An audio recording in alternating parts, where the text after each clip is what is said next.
Welcome back to another edition of the Here We Go podcast. I'm your host, Trent Gang, and today I'm going to be talking about opportunities that the Steelers have here in Week 18.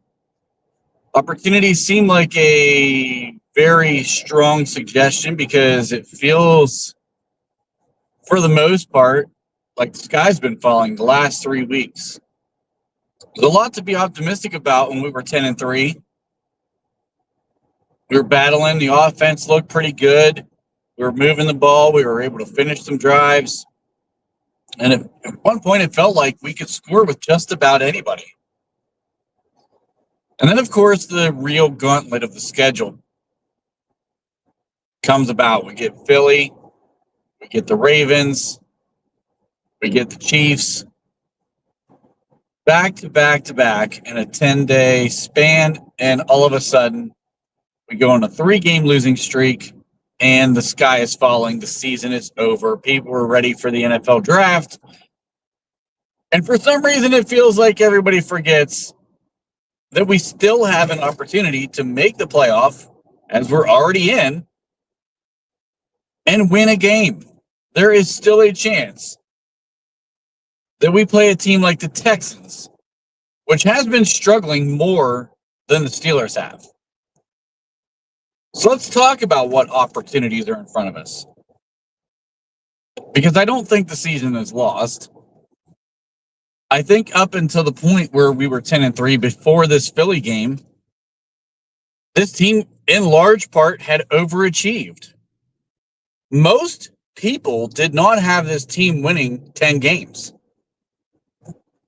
Now, there were those in the fan base that, of course, were optimistic going into the season that really thought we could be a 10-11-win team because, we upgraded the roster in all these different areas, and how could you be worse? We got rid of Mason and Kenny, and now we have Ross, and how could we not? So there were those people in that crowd. There were other people who looked at the strength of the schedule and said, there ain't no way this team's winning 10 games. And that was the majority of the country.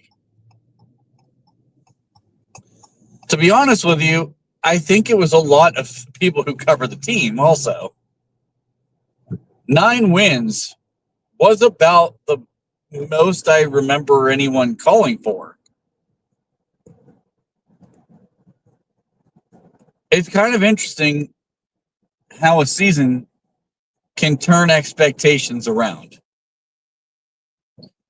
If you would have told me going into the season that Dan Moore was going to continue to start at left tackle, that we would lose Troy Falatanu for the year, that we would lose James Daniels for the year,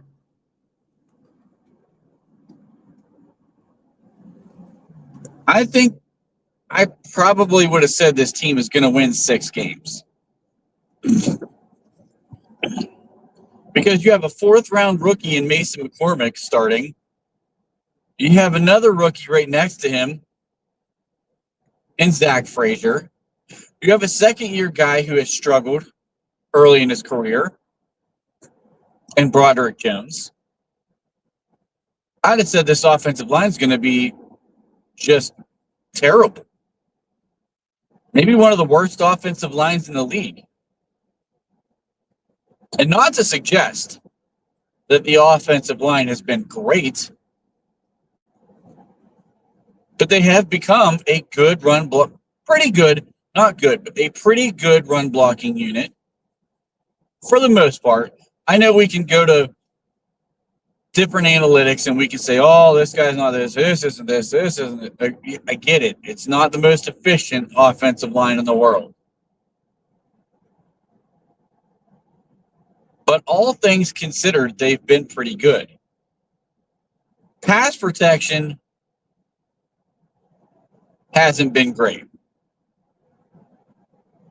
And as we've played these playoff caliber teams and championship level teams, we've seen it get worse.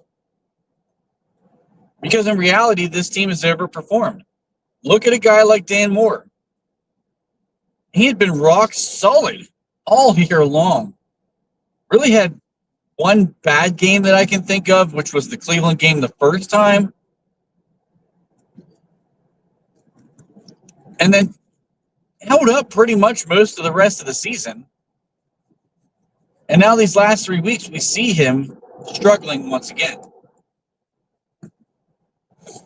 Now, I still think if you're Dan Moore, his agent, or even the Pittsburgh Steelers, you feel like that guy's had a pretty good year. And thankfully so, because we'd be in a real world of hurt if they would have traded him in the offseason, as many of us, myself included, were calling for. So it's just a lesson that valuable starting depth is extraordinarily important in the National Football League.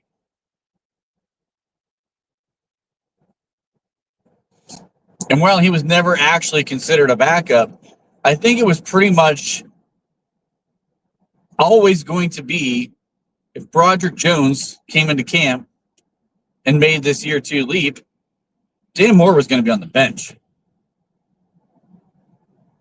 For a guy who should have been on the bench, but continued to hold his starting position, I think he could say he's played far beyond expectations, even struggling the last 3 weeks. I don't think anybody saw Mason McCormick coming in here and having a good season. For a 4th-round rookie, the guy has been pretty rock solid. He's not great, and he's got limitations, of course. But I'm looking at this in the scope of a lens that says, dude should have never seen the field this year at all. And he started almost the entire season. He's held his own. Broderick Jones is starting to really come together. He still has issues with hand placement. I think that's the thing. If he can fix his hand placement and his pass sets, the guy is going to be so much better. But Karlaftis beats him because he's getting his hands way too high. And you saw that a couple different times in that Kansas City game. But really, up until that point, who was complaining about Broderick Jones? At the bye week, this guy turned it on. And he's become a pretty good player. And for a guy who everyone knew wasn't a guy who came in with a lot of playing time and a lot of experience, he's the youngest guy on the offensive line. He was very raw coming into the draft. Again, I think he is outperforming expectations. And I think it's safe to say he's better right now than where he was last year. He has gotten better as the competition's gotten better, which is a great sign. And Zach Frazier is a stud. That dude is a stud. Thought he had a tough game against the Chiefs. But in large part, that guy has been an absolute rock-solid stud, 10-year starting center in this league. Potential to be an all-pro at some point. Maybe, I don't know. Maybe even this year, who knows? But he has been the bright spot on an offensive line that has, in large part, underperformed. The only guy on the offensive line that I would say has underperformed is Isaac Seumalo. I think we expect more out of a guy that's an all-pro caliber type player who was supposed to be one of the best guards in the league. We've not gotten that level of production from Isaac Seumalo. And I think that's hurting right now, this young offensive line, because between he and Dan Moore, the two guys with experience, those are the two guys we should have been leaning on this year to help the young guys along. That's not been the case. I think Seumalo has been a disappointment, and now this really brings into question the James Daniels contract situation. It felt like we should have signed James Daniels. I've said it 1,000 times. And seeing the play of Isaac Seumalo this year and knowing the guy is getting another year older next year, I'm really questioning the move. I mean, I continue to question that move. I felt like the cap space was going to be there to bring him back. I feel like this team needs to invest in the offense more than it has. It's great to have a young core of offensive guys, but you have to have some veterans in there that are really good players that can help guys along. James Daniels has been a stud since he's been in Pittsburgh, and I don't know why we're letting him go. Maybe because of injury, we're going to get him on a much cheaper contract than we would have before the season. We'll see how it shakes out, but I'm not seeing Isaac Seumalo being a long-term answer at this point. Guy's 32 years old, and he's playing like he's 32 years old right now.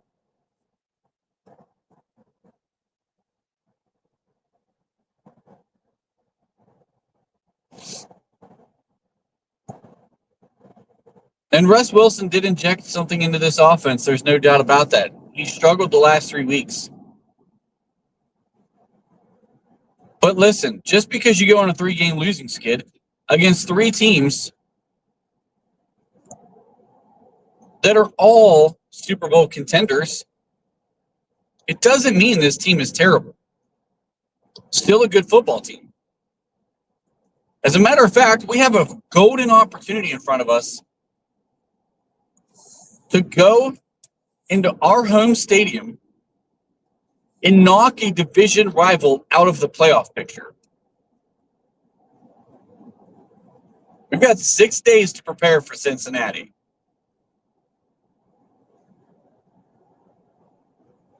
Cincinnati just went down to the wire with Denver.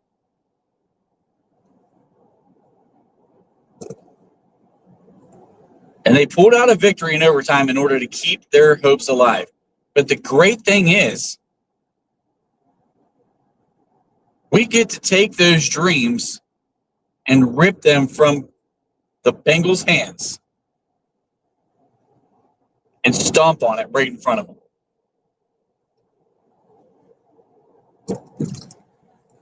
And depending on which site you're looking at, I saw first the Steelers were an underdog by 2.5.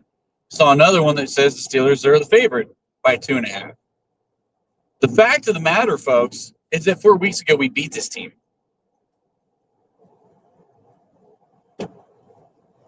And we jumped on them pretty early, and we beat them pretty heavily. And they only scored a couple of times. I mean, they scored a number of points, don't get me wrong. But we had this game in control to where they really didn't have much of a chance the majority of the game. We go into prevent defenses. They start shredding us a bit. I get it. Made it really close. Opportunity for an onside kick to get the ball back to have a chance to tie it up. I get it. But we had that game in hand pretty early and often to where the Bengals fan base was leaving in like 6 minutes left in the fourth quarter, 7 minutes left in the fourth quarter.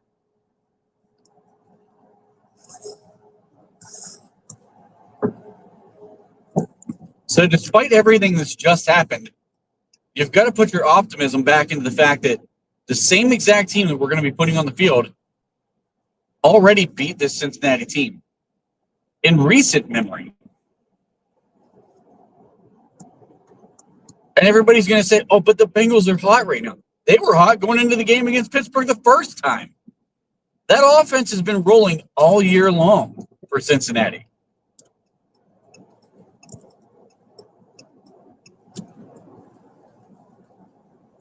We need the defense to make their adjustments and to fix the issues that they have, because it could be one stop wins this game. We do need the offense to play better than what they've played the last few weeks.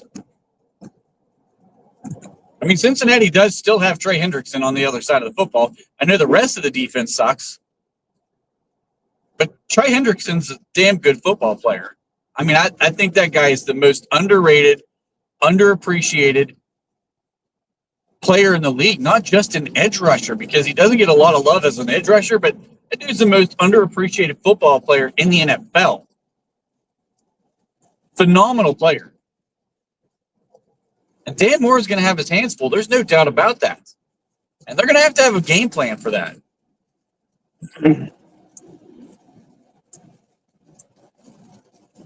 And I'll tell you what, Denver was using a lot of these checkdowns. And of course, they took some shots downfield too. But they used a lot of short checkdown type throws, getting the ball out of Bo Nix's hands and letting the playmakers go to work. Pittsburgh did that against Cincinnati the first time. They could look to do that again this time. That Cincinnati defense is Swiss cheese. There are holes everywhere. So there's a reason to be optimistic. And as a long shot, there is still an opportunity to win the AFC North. If we beat Cincinnati and Baltimore loses to Cleveland, which I doubt is going to happen, but crazier things have happened, there's an outside chance we could win the AFC North and host a playoff game. I don't think that's necessarily going to happen, but these are the opportunities that sit in front of us. But the biggest opportunity of all isn't just knocking Cincinnati out of the playoff picture. It isn't just trying to still win the AFC North. It's to get your team a little bit of momentum going into the playoff.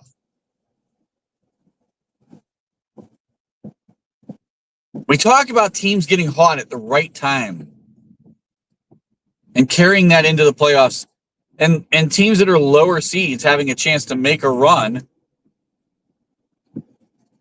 Well, guess what? We're not going to get hot. We already lost that chance when we lost 3 in a row. What we can do is get right and give ourselves an opportunity to go into Houston and play a Houston team that hasn't been playing good football and possibly win our first playoff game in absolutely forever.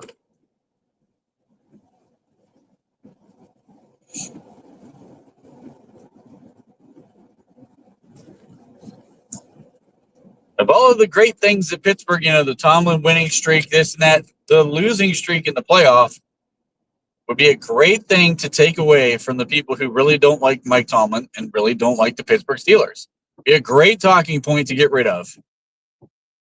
I think this game against Cincinnati is a must-win. I don't see how you can see it any other way. If you lose a 4th game in a row, I just don't see how you go into the playoff and say, we're going to be the favorite against even Houston, even though we wouldn't be playing Houston. But I still don't think you can say this team should be favored against Houston if you can't beat a Cincinnati Bengals team that has a historically bad defense. This is an absolute must-win game. Not only to set ourselves up against the team that we can easily beat, but you have to get right in order to make a run in the playoffs. I think this team is a year or two away from being a true contender. We see that now. It's pretty abundantly clear. The way that the Kansas City game unfolded, the way that the Philly game unfolded. Baltimore, I still think we had that game in hand. The Russell Wilson turnovers killed us.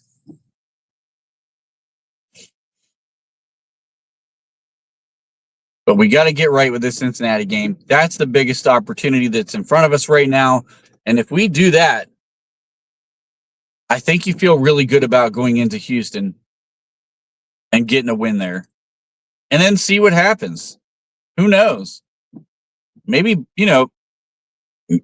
maybe we get a chance to see Baltimore again. We can beat Baltimore. We have beat Baltimore. We've consistently beat Baltimore.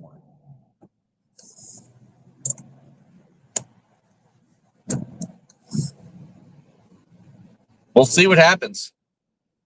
But this is a must win. And despite all the negativity, that's been out there and how the sky is falling and this team's done and let's look to the NFL draft. Sometimes you got to look on the other side of things and understand